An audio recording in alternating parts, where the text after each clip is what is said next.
আন্দোলনের নামে দুষ্কৃতিকারীদের তাণ্ডবে বিধ্বস্ত মহাখালী সেতু ভবন পরিদর্শন করেন প্রধানমন্ত্রী। এ সময় তার সাথে ছিলেন আওয়ামী লীগ সাধারণ সম্পাদক ও সেতুমন্ত্রী ওবায়দুল কাদের। পরে সাংবাদিকদের সাথে মতবিনিময় করেন তিনি।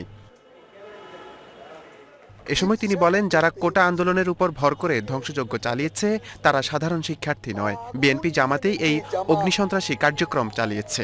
এই আন্দোলনে উপর ভর করেছে, তাদের দীর্ঘদিনের ব্যর্থতার অবসানের জন্য 18 সালে তারা ব্যর্থ হয়েছে। নির্বাচনের আগে অক্টোবর মাসে তারা ব্যর্থ হয়েছে। নির্বাচনে তারা হেরে যাওয়ার ভয়ে অংশ নেয়নি। মেট্রো রেল ও এলিভেটেড এক্সপ্রেসওয়ে কবে চালু হবে এর সিদ্ধান্ত প্রধানমন্ত্রী দিবেন জানিয়ে সেতুমন্ত্রী বলেন, পরিবহন খাতে উন্নয়ন ক্ষতিগ্রস্ত হওয়ায় ভোগান্তিতে পড়েছে সাধারণ মানুষ।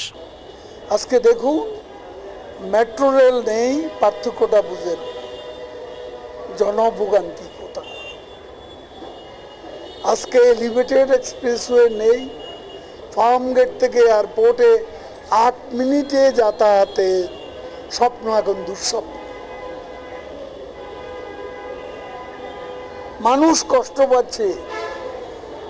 উত্তরা থেকে হাজার হাজার মানুষ ঢাকা আসার জন্য চেষ্টা করছে। যারা সহিংসতা করে সাধারণ আন্দোলনকে রাজনৈতিক রূপ দিয়েছে তাদের বিরুদ্ধে মুক্তিযুদ্ধের সপক্ষে শক্তিকে ঐক্যবদ্ধ হওয়ার আহ্বান জানান আওয়ামী লীগ সাধারণ সম্পাদক। মুক্তিযুদ্ধের সপক্ষে সকল শক্তিকে শেখ হাসিনার নেতৃত্বে ঐক্যবদ্ধ হওয়ার আমরা আহ্বান জানাচ্ছি। নূর মোহাম্মদ ভূঁইয়া, এশিয়ান টেলিভিশন, ঢাকা।